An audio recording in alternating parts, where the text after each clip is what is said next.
On a daily basis, I wanted drugs. You know, it was like right after school, I needed to go get something, just a different drug, just to try it out.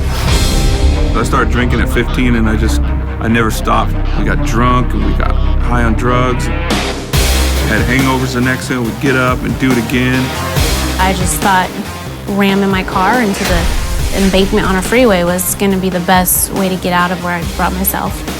You can use different objects, a blade to a safety pin.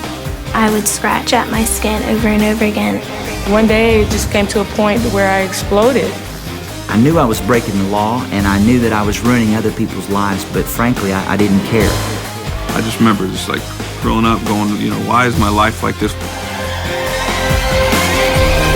I'd be miserable, you know, and just be empty inside. Watching my mom cry and just seeing that, man, she really wanted me to change. I really had no feelings anymore. It was kind of like, well, too bad. If my mom cries, she cries. And when I thought about that, I was like, what's wrong with me? Like, I've gone cold-hearted. The pastor, he's like, you know, if you hang out with Christ and talk to him, and then all the stuff in your life will start to fall away one by one. It's his job to get rid of it.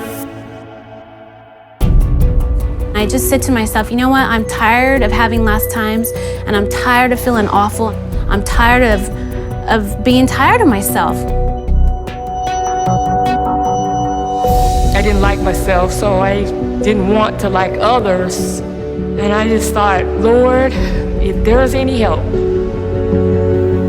In one of my journals, I saw where just 2 pages are just dribbled with blood.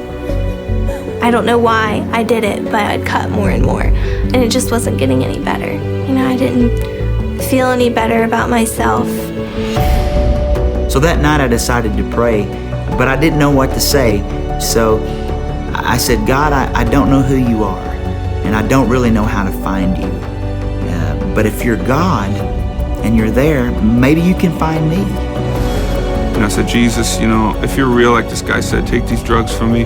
And I just said, show me.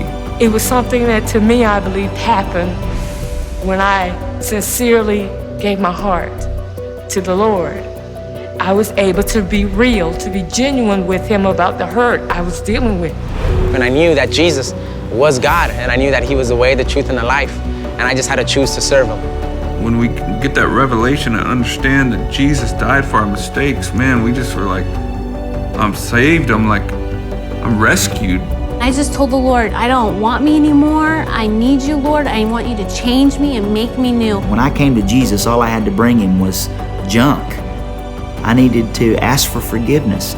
I needed to repent of my sins and turn the other way and be open to what God wanted to do. I think about how I would cut on my wrist and Jesus was nailed there, you know, and that was his scar that he had, but he didn't have to. Jesus Christ says hope is possible, it's there, it's very much alive. I was so relieved that there was hope. I was so relieved that someone really did love me for me. There's no words that can describe the peace and the contentment. God's been consistent and he's been faithful. And it makes me love him today more than I ever have. God proved to me that he hears the heart cry of desperate people, regardless of where they are.